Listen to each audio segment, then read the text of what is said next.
Buenas tardes a todos y todas. Un placer de estar por aquí. Y mi nombre es Alex Shackelford, yo soy la coordinadora residente de las Naciones Unidas aquí en Costa Rica. Un placer de estar en esta casa de los derechos humanos, no solo Costa Rica, pero también en la Corte Interamericana de Derechos Humanos. Bueno, mi rol es de introducir, abrir el panel. Primero quiero reconocer las personas que están aquí con nosotros y nosotras esta tarde. Inicio con el excelentísimo ministro de Relaciones Exteriores de Costa Rica, don Manuel Ventura Robles. Paso después también al presidente de la Corte Interamericana de Derechos Humanos, juez Eduardo Ferrer McGregor Poisot, y después a nuestra querida Alicia Bárcena, la secretaria ejecutiva de la Comisión de la CEPAL, de la Comisión Económica para América Latina y Caribe, y nuestro Andrew Gilmore, que nos está visitando de Ginebra, de New York, el secretario general adjunto per l'Oficina dell'Alto Comisionato de Naciones Unidas per los Derechos Humanos. Y termino reconociendo también a David Boyd, el relator especial de las Naciones Unidas en Derechos Humanos y Ambiente. Bueno, un placer de estar aquí y gracias por haber acudido a esta invitación. Yo pienso que estamos muy claro y clara que es el tiempo de acción, es el tiempo de encontrar soluciones concretas, es el tiempo para reconocer que los derechos humanos y el cambio climático son extremadamente alineados en el sentido no solo de mirar los impactos del cambio climático en el acceso de los derechos de cada mujer, hombres, niños y niñas, pero también en términos de mirar en particular a través del lema de la Agenda 2030, no dejar a nadie atrás, quién que estamos dejando atrás también en este proceso de encuentro de las resoluciones y de las acciones concretas que son necesarias para el cambio climático. Y lo digo porque es importante siempre de poner al centro de todo lo que hacemos las personas. El People-Centered Development, el enfoque en mujeres, hombres, niños y niñas es crítica, naturalmente con todas sus diversidades. Y es importante en esto ver también especialmente los grupos más excluidos que se están excluyendo, que se están dejando atrás. Cómo sigamos posicionando al centro de cualquier paso que hacemos es la persona en ese sentido. Entonces es un placer de estar aquí, no solo porque estamos en la Corte Interamericana de Derechos Humanos, no solo porque estamos aquí en Costa Rica, pero porque estamos verdaderamente mirando también de parte del sistema de las Naciones Unidas cómo trabajar mejor para apoyar todo el esfuerzo, no solo del gobierno, pero de la sociedad civil, del sector privado, de todos los agentes y las agentes de cambio, para asegurar que nadie se quede atrás. Con esta palabra lo paso a David Boyd, el relator especial de las Naciones Unidas en Derechos y Ambiente. Muchas gracias, Alice. And I must say I'm absolutely delighted to be here in Costa Rica and being able to have the opportunity to be on a panel with such an august and incredible group of people as I am here today. I also will have to be honest with you, it's a bit bittersweet because I have a 13-year-old daughter, and in fact, a week and a half ago, my daughter Meredith and I were in the climate strike in Canada, where hundreds of thousands of people marched to demonstrate their concern about cambio climático and the need for much more urgent and effective action, recognition that we live in the midst of a global climate emergency. And the night before I departed to come here to San Jose, I was tucking my daughter into bed, and she said, "Papa, why are you leaving me for a week?" And I said, "I have to go to Costa Rica." And she said, "Why do you have to go?" And I said, "Well, it's because I believe this is one of the most important challenges of our time, is to integrate human rights into the climate change regime." And when I arrived here, I found the materials for the pre-COP, which said, "¿Quién dijo que es imposible?" Who said it is impossible? And I really think that resonated with me because there's a lot of resistance to incorporating human rights into the climate change regime, and yet it's a fundamental imperative that we do so. And so I think I also take heart from the fact that of the 165 countries that submitted a nationally determined contribution, 25 included human rights in their NDCs. And of those 25, a majority came from Latin America, including Costa Rica. So this shows that it's not impossible, that human rights can be incorporated into the climate change regime. We've had two very intense, challenging, but I think productive days of discussion here. And the one point I want to make before I turn the panel over to our speakers is that including human rights in climate action is not an option, it's an obligation. We have a growing body of jurisprudence indicating that human rights obligations are fundamental. They're at the heart of climate action. I think that in order to have effective climate action, we have to protect human rights, and in order to protect human rights, we must have effective climate action.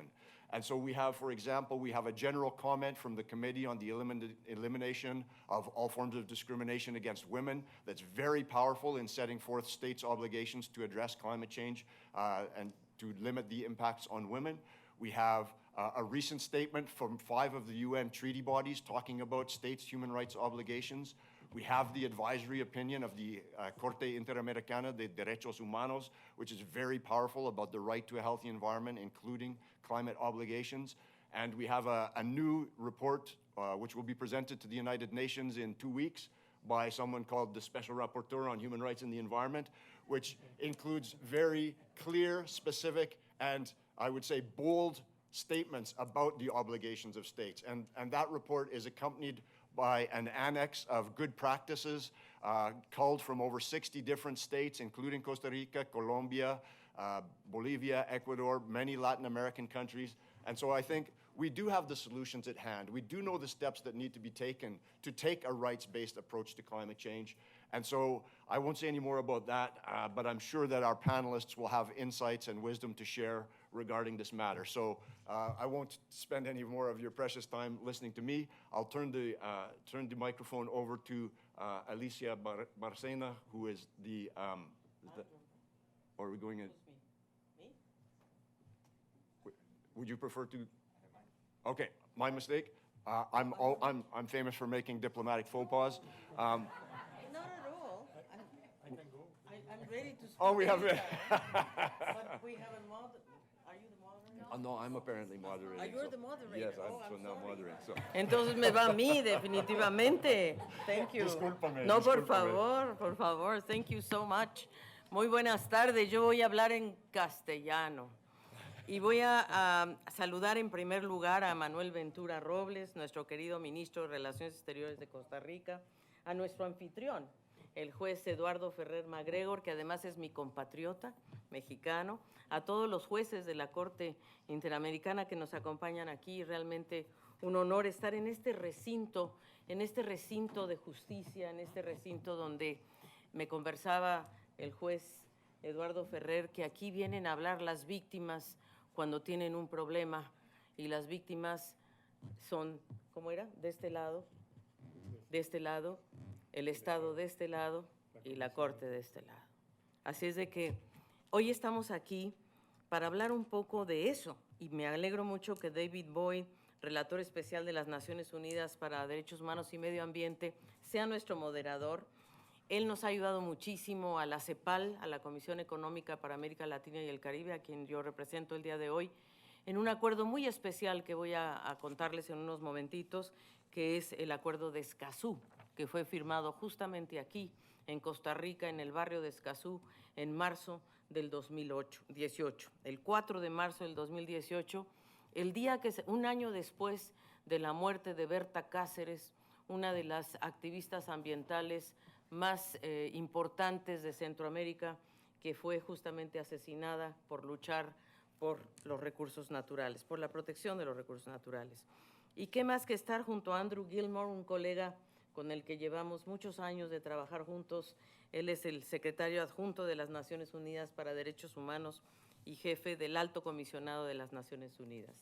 Y con Alice Harding Shackelford. Ella es la verdadera jefa aquí, porque es la coordinadora residente de las Naciones Unidas en este nuevo paradigma que las Naciones Unidas está buscando, de tener una sola voz, o por lo menos tener una mayor coordinación de todas las agencias, fondos y programas de Naciones Unidas.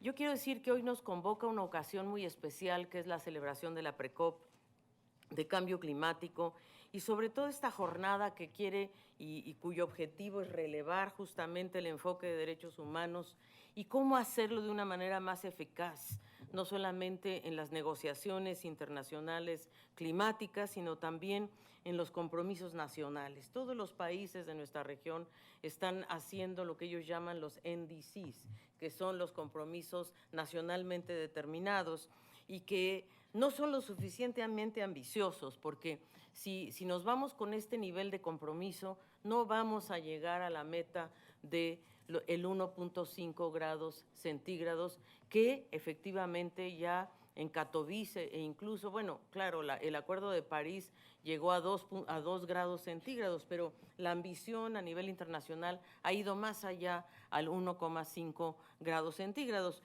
Pero con este nivel de ambición de los países no vamos a llegar ahí. Y yo quiero decirles que mi gran preocupación, que vengo también hoy a compartir, es que el mundo está mucho más difícil que cuando se firmó el Acuerdo de París o la Agenda 2030 o incluso el Acuerdo de Escazú. Hoy estamos viviendo un momento de crisis de multilateralismo, un mundo fragmentado. Los que estuvimos en la agenda, en las Naciones Unidas, en la Asamblea General, vivimos ahí una experiencia difícil de mirar cómo nuestro mundo está yendo de bueno, como se planteó ahí mismo, ¿no?, del globalismo al patriotismo, con una fragmentación en donde ya los Estados miembros de Naciones Unidas no hacen la suficiente fuerza para poder llevar adelante acuerdos tan relevantes como este del cambio climático. Entonces, y estamos enfrentando un mundo con mayor desigualdad, con menor crecimiento económico, con problemas de proteccionismo y de conflictos comerciales y tecnológicos que en realidad nos han debilitado como comunidad internacional. Entonces, ¿cuál es la salida en realidad? Y es ahí donde yo creo que el nuevo paradigma al que te llama tu hija de 14 años es muy importante. Es decir, nosotros no podemos seguir adelante con un modelo de desarrollo que está agotado. Está agotado porque ya no crecemos, porque no estamos suficientemente integrados en un mundo comercial que hoy se está redefiniendo totalmente por las dos grandes fuerzas geopolíticas del mundo. Vivimos un mundo cada vez más desigual y una gran emergencia climática. Yo sé que la convención no nos va a resolver todos los problemas, pero hay que tener en cuenta que estamos ante una verdadera emergencia climática. Entonces, ¿y qué podemos hacer ante ello? Creo que, y lo conversábamos un poco con los jueces antes de venir acá, para América Latina y el Caribe, uno de los temas más importantes es la adaptación. Y por supuesto que llevamos 25 años, estamos en la COP25, ¿no? Hemos hablado de mitigación. Y es muy importante la mitigación porque, claro, tenemos que bajar los gases de efecto invernadero, pero fíjense que nuestra región aporta 8,3% de los gases de efecto invernadero. Y sin embargo va a ser una de las regiones más afectadas por el cambio climático. Sobre todo, ¿quiénes? Los pequeños estados insulares del Caribe, en donde más del 40% de la población del Caribe vive por debajo de los 5 metros de la cota del mar. En Bahamas, el huracán Dorian, ¿no?, afectó. ¿Por qué afectó tanto? Porque el 50% de las personas de Bahamas viven por debajo de los 5 metros de la cota marítima. Entonces, ¿quiénes van a ser los más afectados? Centroamérica y el Caribe en nuestra región, sin dejar afuera, por supuesto, a los países mayores, pero sin duda, Centroamérica. ¿Qué le está pasando a Centroamérica ya? Hoy día, los pequeños productores de café y de maíz están viviendo los impactos del cambio climático. ¿Y qué pasa con estos productores del café, que son generalmente pobres? No es el caso de Costa Rica, debo decir. Costa Rica ha respondido con mucha resiliencia al tema del cambio climático porque ha tenido una política ambiental de años, no de ahora. Pero si nosotros observamos lo que está pasando en el Triángulo Norte de Centroamérica, es decir, los países de El Salvador, Honduras y Guatemala, querida Rita, lo que estamos viendo es que los pequeños productores de café, al cambiar a tener, antes tenían 2 estaciones de lluvia, ahora tienen una de sequía y una de inundaciones, perdiendo todo, no están asegurados. Además, estos pequeños productores les llega solo el 10% de la tasa de café que nosotros nos tomamos en Starbucks o en Illy o en las grandes cafés que nos gusta ir, ¿verdad? Bueno, pues ellos reciben menos del 10%. Entonces, ¿qué estamos haciendo? ¿Cómo podemos cambiar este esquema de desarrollo con un nuevo paradigma que incorpore, como oíamos hace un rato, los saberes de, por ejemplo, de los pueblos indígenas? Por supuesto, ellos saben cómo resistir, cómo construir resiliencia. Nos lo dijo la colega Andrea hace un rato, que nos hablaba justamente de cómo los búfalos saben adaptarse a problemas de sequía y cómo deberíamos aprender de la naturaleza al respecto. Entonces, creo que hay mucho que hacer en este terreno. Nosotros abogamos por la adaptación porque sabemos que es donde están nuestros problemas en la región. Nuestra región ha tenido más de 408 desastres naturales en los últimos 10 años, costando muchísimo dinero. Y hoy por hoy, además, en nuestra región tenemos más de 235 conflictos ambientales entre las comunidades, por ejemplo, en la industria minera, que están peleando por un mismo recurso que es el agua. Entonces, ¿qué tenemos que hacer? Primero que nada, tenemos que buscar opciones para poder entender si es posible o no hacer este gran cambio de estilo de desarrollo y movernos hacia un nuevo paradigma que nos ayude a articular inversiones. Claro, todos estamos en favor de que vengan los inversionistas, que tengamos mayor desarrollo económico, pero no a cualquier costo. Por eso nosotros estamos hablando en CEPAL de un gran impulso, sí, un gran impulso, pero un gran impulso ambiental. Es decir, que haya crecimiento, por supuesto, pero que sea a base de cooperativas, de pequeños productores, de una forma nueva de organización, de infraestructura más resiliente, de protección de la biodiversidad, que es tan importante. Y en ese sentido, queridos colegas, nosotros en CEPAL nos hemos jugado como secretaría de un proceso del cual nos sentimos muy orgullosos, que es el Acuerdo Regional sobre el Acceso a la Información, la Participación y el Acceso a la Justicia en Asuntos Ambientales, que también se llama el Acuerdo de Escazú, que es este que se firmó aquí hace un año y donde empezamos, la verdad que todo este proceso empezó en 1992, a mí me da pena decirlo, pero yo estaba ahí. Digo, ya sé que no debería porque me van a calcular la edad inmediatamente, pero no importa. Pero en 1992, en los acuerdos de Río, ¿verdad? En aquella conferencia que se llamó la Conferencia de la Tierra, la Cumbre de la Tierra, que fue la Conferencia de Desarrollo y Medio Ambiente, en esa conferencia se acordaron los principios de Río. Y el principio 10 de Río es el principio de acceso efectivo a la información y a los procedimientos judiciales y administrativos pertinentes. Eso decía el principio 10. Y entonces, para nosotros, estos derechos de acceso a la información, a la participación, a la justicia en asuntos ambientales, pueden ser uno de los instrumentos más importantes para que haya esta coalición necesaria y cambiemos la conversación entre el Estado, el mercado y la sociedad. Es la única forma. La única forma es, y esto por eso hemos contado, Andrew, te lo digo de corazón, con los relatores, desde luego con David Boyd y con John Knox, que fue el relator que nos apoyó en los principios de este acuerdo, y la verdad es que creemos que estos acuerdos nos ayudan a fortalecer la interpretación de las leyes, y me parece que es urgente, y en este acuerdo de Escazú es la primera vez que un acuerdo de esta naturaleza reconoce la necesidad de proteger a los defensores de los derechos humanos en asuntos ambientales. Por eso le dedicamos este acuerdo a Berta Cáceres, porque justamente ella murió defendiendo el medio ambiente y como muchos otros, la verdad, defensores del medio ambiente han pagado con su vida. Entonces, yo creo que ahí tenemos un instrumento, queridos colegas, que para nosotros es fundamental. Es un instrumento en donde ya hoy hay 21 países que han firmado este acuerdo y necesitamos 11 ratificaciones. Y estos 21 países, es muy interesante porque nosotros pensábamos que los países que iban a firmar primero iban a ser los de América Latina. ¿Cuál ha sido nuestra sorpresa? Que hemos tenido países del Caribe que entienden que este derecho a la información, a la justicia y a la participación, no como decía también la colega Andrea, que decía, participación no es estar sentada en la sala, participación es estar en las negociaciones. Y este acuerdo se negoció una parte muy interesante, queridos jueces, que en lugar de llamarse sociedad civil se llamaban el público. O sea, eran los estados sentados con un sector de la sociedad que se llamaban a sí mismos el público.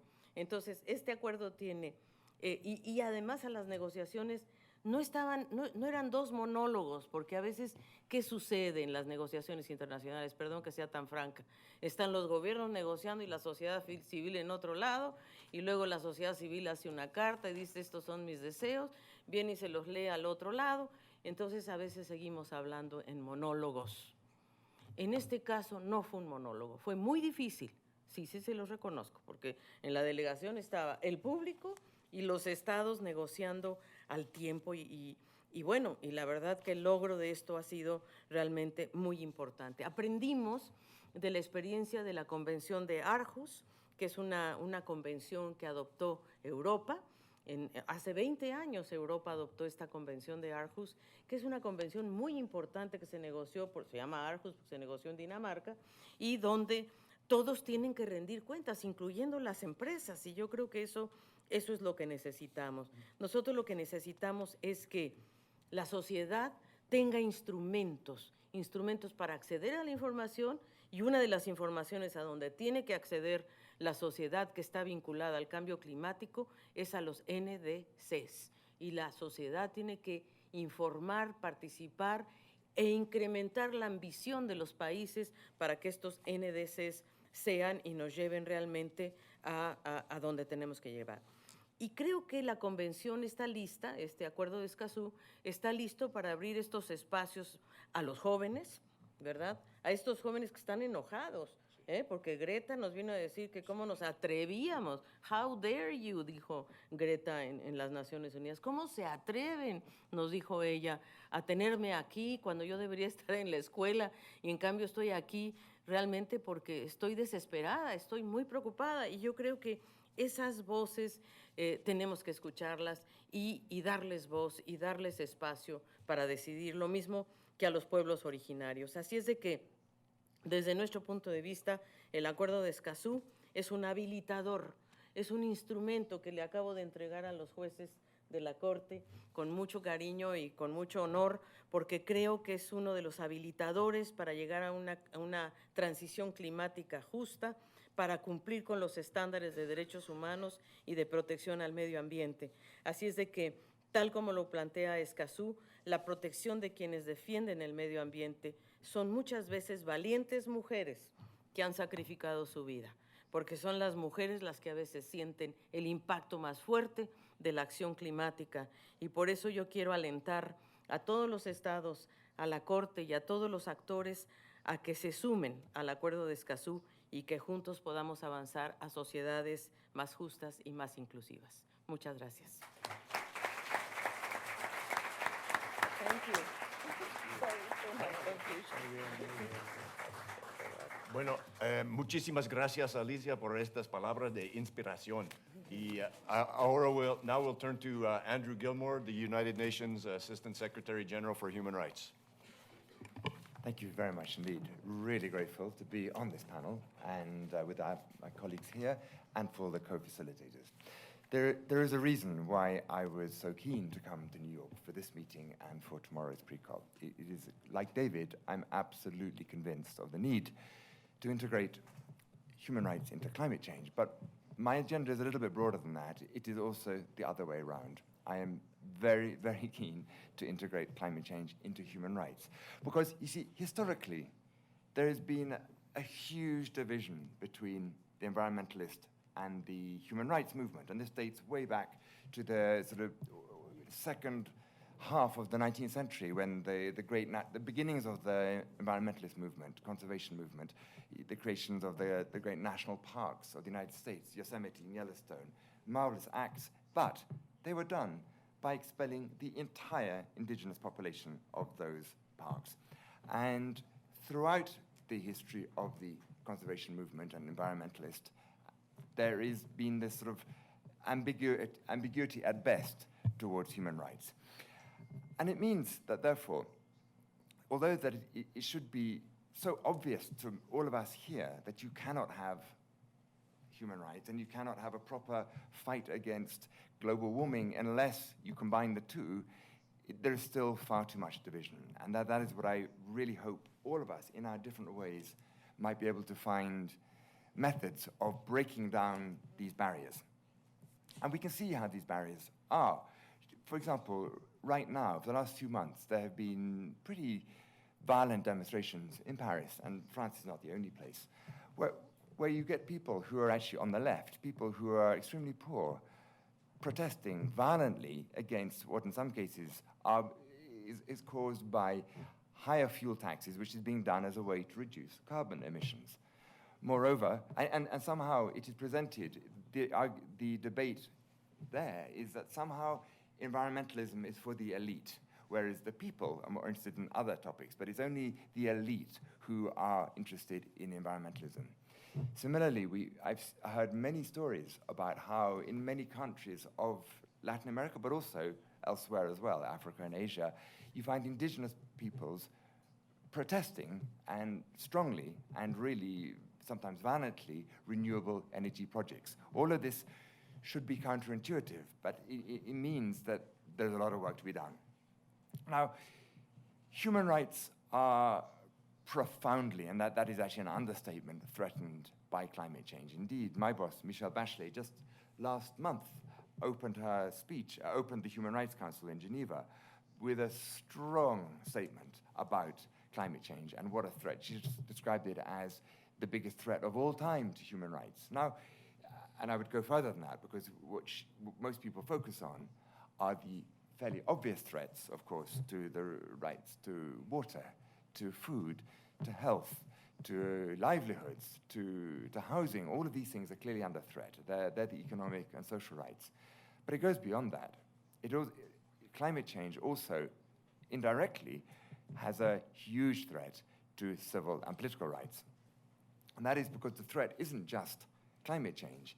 It is also the fight against climate change, which is absolutely essential, the fight against climate change. But if we're not careful, that struggle to resist climate change can go in a direction that will suppress human rights and indeed put rule of law to one side.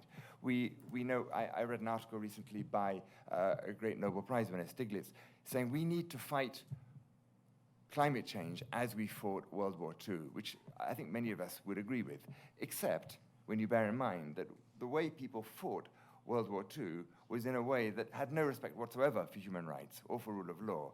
The interned Japanese population in America or German population in the United Kingdom, suspension of habeas corpus, the absolute censorship of all press. When people fight an emergency, the tendency is to suppress human rights. We have an emergency that we have to resist, but the key thing is that we need to do much more to ensure that the rule of law and human rights are fully observed.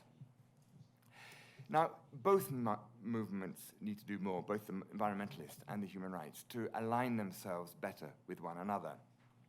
The human rights movement has to take on board the depth of the climate change crisis and how it is disproportionately, it's going to be the poorest countries, and within the richer countries, it's going to be the poorest communities who suffer by far the most. And if the human rights movement doesn't wake up to this, it will become irrelevant to what is in fact the greatest challenge to human rights of all time. Now, there has been some notable recent progress in this. Just 2 major publications this year. One, a short book entitled Climate Justice by the former President of Ireland and former High Commissioner for Human Rights, Mary Robinson, entitled Climate Justice, which strongly makes the linkage between the two. There was also a very important report by one of David's colleagues, Philip Alston, the Special Rapporteur on Extreme Poverty and Human Rights, really stressing the points we're making here today. And similarly, other special rapporteurs such as David, the treaty bodies of the UN human rights mechanisms, and indeed the High Commissioner herself are all strongly making these points. So I think there is progress there. But similarly, the environmentalist movement has to do much more to wake up to the human rights aspects. Now, in the last few weeks, I've been reading many articles on this. I mean, some of the titles of articles that I've been reading, including things like environmentalism is the new colonialism, eco-apartheid, or the environmentalist movement needs to reckon with its racist history. So there's a lot of baggage there, and the fact that all these articles are being written shows that, similarly to the human rights movement taking into account the environmentalist aspects, the converse is the same as well. And I think the best way the environmentalist movement can do this is to, above all, factor from, and this is one of the themes I know of the last 2 days, to factor into consultation far more the indigenous populations concerned, women's groups, and youth groups, perhaps of all of them, the youth groups. It is their future after all, and it is their role that we need to rectify the massive mistakes of our generation. So consultation, because at the beginning of this, I mentioned how many indigenous groups were opposing renewable energy projects, not because they obviously like global warming, but simply because, as they see it, the guys who show up in their lands with some geothermal or solar project, which they naturally have not consulted the local people on. There's been no consultation, no participation, and it's just general feeling of non-inclusion. I feel that until that happens, we're not going to be making the progress we need to do. And then, of course, my friend Ben earlier was talking about the Article 6 mechanisms and the need to set up mechanisms to redress grievances and to have a sort of more standardized form of participation. So to conclude, rights-based climate action clearly is the way to go. And I think that this workshop has provided, I've only seen a little bit of it, and I'm looking forward to getting a full readout. But clearly important steps have been discussed, and that in itself was the build-up, was a continuation, an add-on to an earlier meeting we had in Geneva, a similarly one in June. So I feel all of us, in whichever side of the environmentalist or the human rights movement we're on, or whether we're a government or whatever, we do need to do a lot more to basically integrate human rights into the national climate change policies. So thank you very much for this.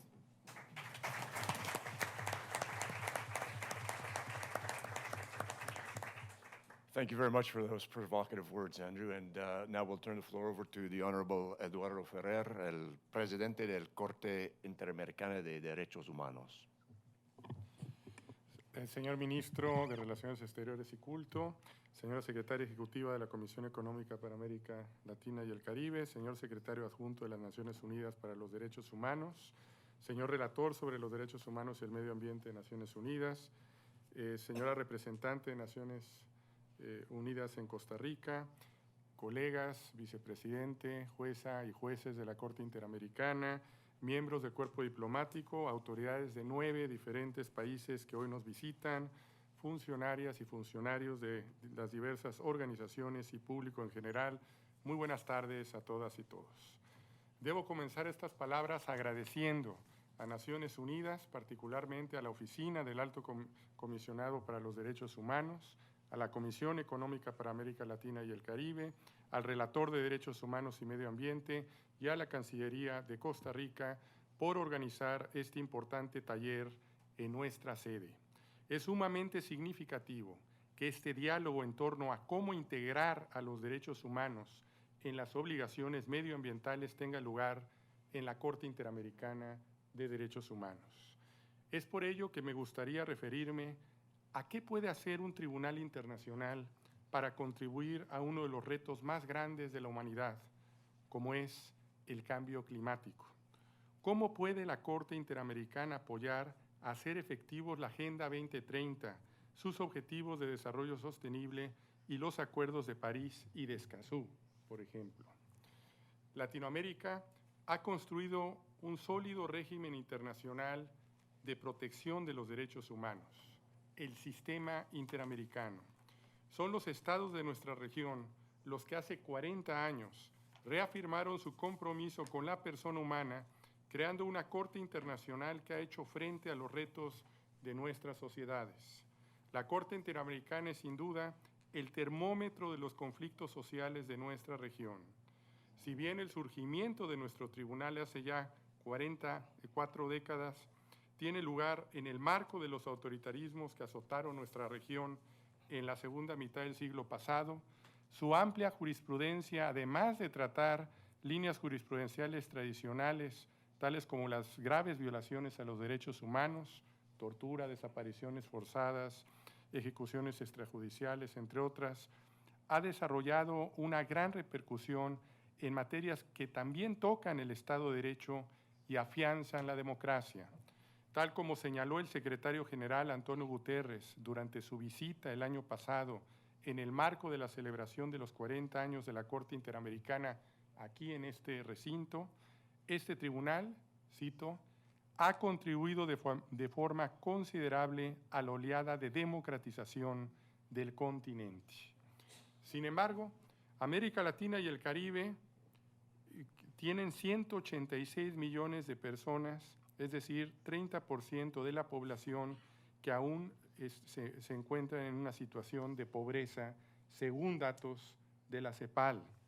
Esto se agrava por el impacto destructivo de la extrema desigualdad sobre el crecimiento sostenible y la cohesión social. El 10% más rico de la población amasa el 71% de la riqueza de la región, también según cálculos de la CEPAL. La desigualdad entorpece aún más cualquier posibilidad de desarrollo sostenible cuando vemos, por ejemplo, que la OMC estima que 1 de cada 3 mujeres ha sufrido violencia física o sexual, o que la brecha salarial del año pasado fue de 20%. Una protección de los derechos humanos que no tenga en cuenta esta realidad sería, sin duda, ilusoria.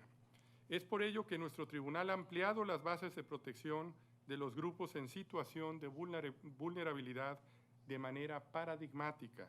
De esta manera, ha ahondado en los impactos diferenciados que pueden tener las restricciones a los derechos de las mujeres, de las niñas, de los niños, de los adolescentes, de las personas con discapacidad, de indígenas, de personas LGTBI, de migrantes y solicitantes de asilo, entre otros. Tal como ha señalado la Corte, no basta con que los estados se abstengan de violar los derechos, sino que es imperativa la adopción de medidas positivas, determinables en función de las necesidades particulares de protección del sujeto de derecho, sea por su condición personal o por la situación específica en que se encuentra. Es en este contexto que la Corte ha ido desarrollando aspectos sustanciales del contenido y alcance de los derechos sociales, tales como el derecho a la salud, a la educación, al trabajo, a la seguridad social, a la alimentación y al agua, entre otros. De esta manera, los objetivos de desarrollo sostenible cobran verdadero sentido al ser integrados en estos derechos. Siguiendo al Premio Nobel de Economía, Amartya Sen, el desarrollo no puede ser entendido de una manera que no sea junto con las libertades fundamentales. Pero la Corte ha ido aún más lejos. En su jurisprudencia ha venido construyendo una verdadera línea sostenible en materia de derechos humanos. Desde hace ya varios años ha considerado a los defensores y a las defensoras del medio ambiente como personas que requieren especial protección por los estados. Igualmente, la Corte Interamericana ha sido de los tribunales que más ha influido en la protección de los derechos de los pueblos indígenas y tribales, y en esta línea ha destacado su relación con el medio ambiente. Más aún, en la reciente opinión consultiva 23 de 2017, ha reconocido y desarrollado el derecho al medio ambiente sano como un derecho autónomo desde la perspectiva de los instrumentos internacionales. Desde esta visión, los derechos medioambientales permean todas las obligaciones internacionales de los estados en la protección y garantía de otros derechos humanos. Es así como nuestro tribunal ha venido construyendo a la realización de los objetivos de desarrollo sostenible en un continente que presenta un rol importante en el cumplimiento de la Agenda 2030, pues ha demostrado un real compromiso con sus objetivos y con la agenda climática. Señor Secretario Adjunto de las Naciones Unidas, las Naciones Unidas han contribuido el mayor esfuerzo de la humanidad por actuar de manera colectiva acorde con los objetivos fundamentales de paz, derechos humanos y desarrollo. Sin embargo, nada en el marco legal internacional, ninguna de nuestras instituciones cobra real sentido si no aceptamos que estamos enfrentando una verdadera emergencia global. Somos nosotros, los miembros de la comunidad internacional, quienes estamos llamados a actuar en el marco de nuestras respectivas competencias. Y es por ello que les dimos la bienvenida en la sede de la Corte Interamericana. Señoras y señores, esta sala es donde comparecen las víctimas de las violaciones más graves a los derechos humanos de nuestra región. Es en este espacio donde la Corte Interamericana imparte justicia y reparaciones en materia de derechos humanos. Es por ello que resulta sumamente significativo que hoy, en esta Casa de la Justicia Interamericana, hayan discutido estos temas tan apremiantes como son el cambio climático y los problemas medioambientales. Ninguno de nuestros derechos, ninguno de nuestros ordenamientos jurídicos o instituciones es efectivo si esta emergencia ambiental no es atendida de manera comprensiva y desde una perspectiva que integre a los derechos humanos como su norte. Señora Secretaria General de la CEPAL, el desarrollo social inclusivo requiere la generación de políticas sociales eminentemente asentadas en un verdadero enfoque de derechos económicos, sociales, culturales y ambientales, que permita hacer efectivos los principios de igualdad y no discriminación. De esta manera, el cumplimiento de la Agenda 2030, de sus objetivos de desarrollo sostenibles y el Acuerdo de París y también el Acuerdo de Escazú requieren reafirmar nuevamente el multilateralismo y el principio de garantía colectiva. Hoy, desde la Corte Interamericana así lo afirmamos, esperando que el producto de este diálogo nos permita hacer efectivos los valores y principios que nos guían en función de mejorar la vida de todas las personas sin dejar a nadie atrás. Muchas gracias por su presencia en estos 2 días. Muchas gracias a todas y todos por la atención.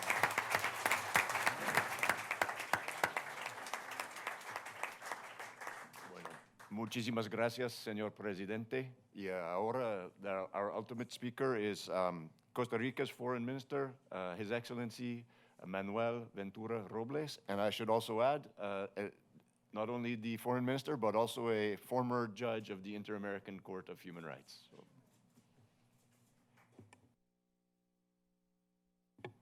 MacGregor Poisot, presidente de la Corte Interamericana de Derechos Humanos, señor David Boyd, relator especial de las Naciones Unidas sobre Derechos Humanos y Medio Ambiente, señora Alicia Bárcena, secretaria ejecutiva de la Comisión Económica para América Latina y el Caribe, señor Andrew Gilmore, secretario general adjunto de las Naciones Unidas para los Derechos Humanos, señores jueces de la Corte Interamericana de Derechos Humanos, excelencias, miembros del cuerpo diplomático acreditado en Costa Rica, señora Alice Shackelford, coordinadora residente del Sistema de las Naciones Unidas, señores y señoras de la Oficina de la Alta Comisionada de las Naciones Unidas y del Centro de Derecho Ambiental Internacional, delegados y delegadas, invitados especiales, distinguidos señoras y señores. Buenas tardes. Es para mí un gusto poder dirigirme a ustedes en esta sesión de clausura, agradeciendo la participación activa de países, organismos y sociedad civil que comparten con Costa Rica la voluntad de garantizar una perspectiva integral para el abordaje de los derechos humanos y de cómo es urgente avanzar hacia una mayor vinculación entre estos y el cambio climático. Es además simbólico que este evento se haya realizado en esta honorable institución, casa que siento como mía, ya que representa uno de los pilares de uno de los sistemas de promoción de los derechos humanos más robustos del globo.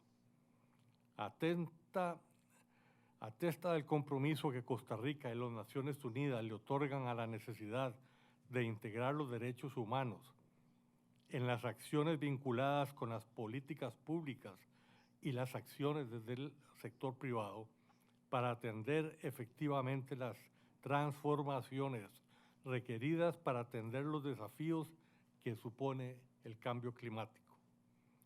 La agenda del cambio climático es una agenda que ha llegado para quedarse.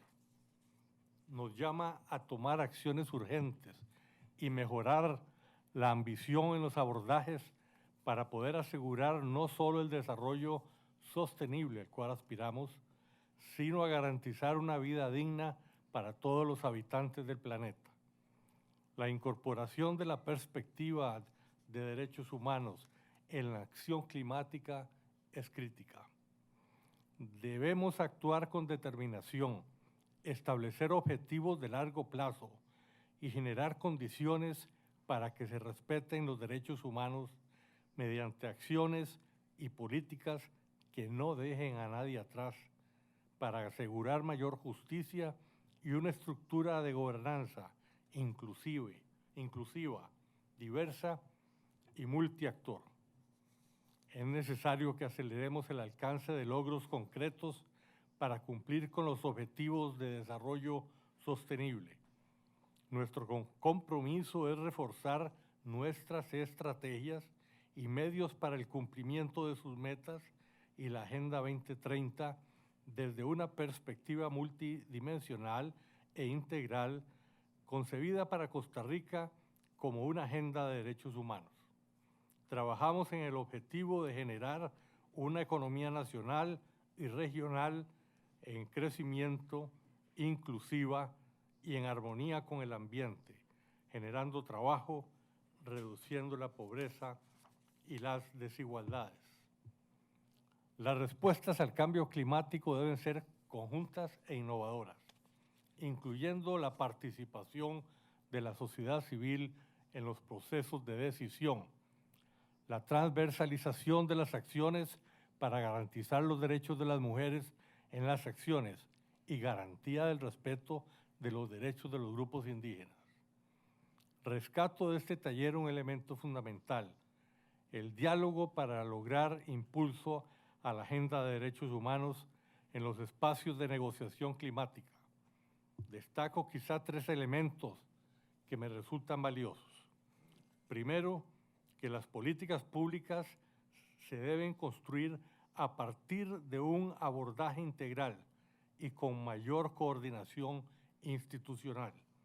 Y debemos mejorar las capacidades sistémicas para hacer frente a los compromisos con el desarrollo sostenible. Segundo, reconocemos que existe un creciente compromiso para integrar los derechos humanos en la acción climática, que queda mucho por hacer, pero que también ha habido avances en relación con los años anteriores, de reconocer su pertinencia y necesidad de alcanzar su integración en nuestras sociedades. Tercero, que hay un consenso de que los países debemos aumentar nuestra ambición y ser más efectivos en las acciones concretas en el terreno, para finalmente no dejar a nadie atrás. Confío en que las discusiones de hoy aportarán elementos valiosos para nutrir las discusiones de alto nivel que tenemos en ciernes este año, donde el aumento de la ambición es central y la importancia de la integración de la perspectiva de derechos humanos en los compromisos nacionales determinados. Les reitero el compromiso de Costa Rica en la promoción y defensa de los derechos humanos y la convicción y el compromiso de Costa Rica con lo que menciona el señor presidente, hacer frente a la crisis climática. Seguiremos presentando los planes, compromisos y acciones concretas de corto, mediano y largo plazo para impulsar y consolidar la transformación del modelo de desarrollo costarricense para hacer emisiones netas cero en el 2050, con una perspectiva de derechos humanos. Como saben, hemos lanzado nuestra candidatura al Consejo de Derechos Humanos, convencidos de que la incorporación de estas dimensiones son cruciales para lograr las transformaciones que queremos. Muchas gracias.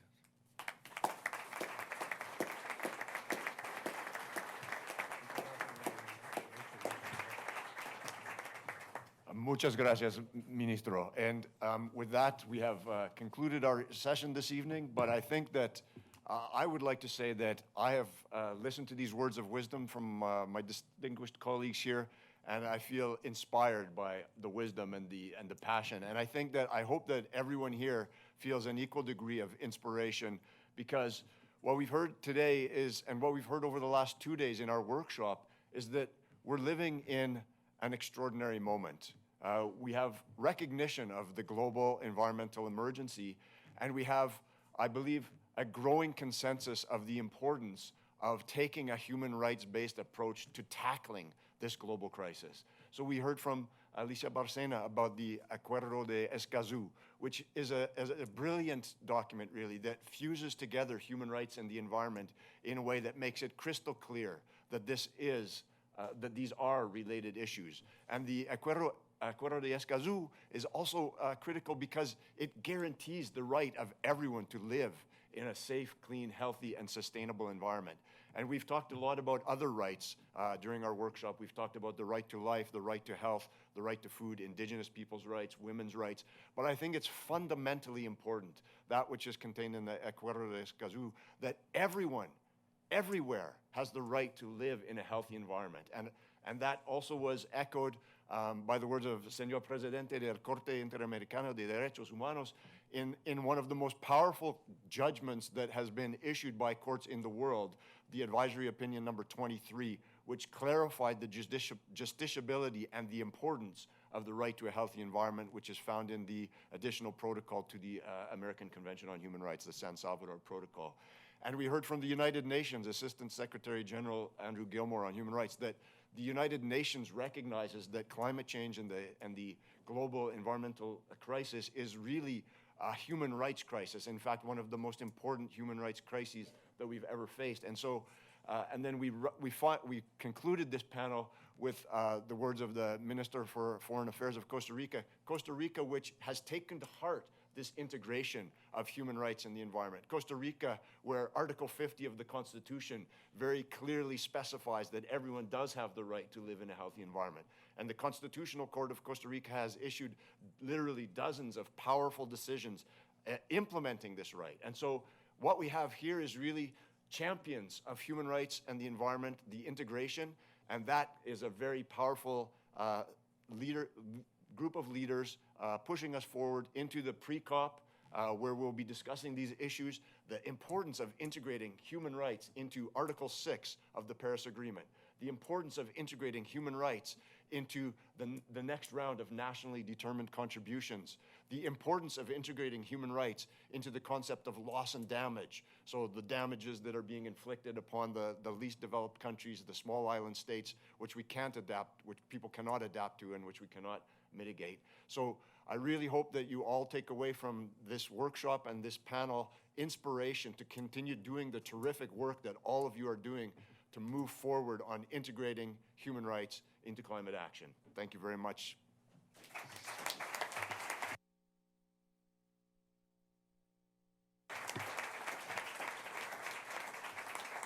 And apologies, I always forget one thing before I turn the mic off. If we could really give a warm round of applause to our panelists this evening, I think they did a terrific job of bringing these issues.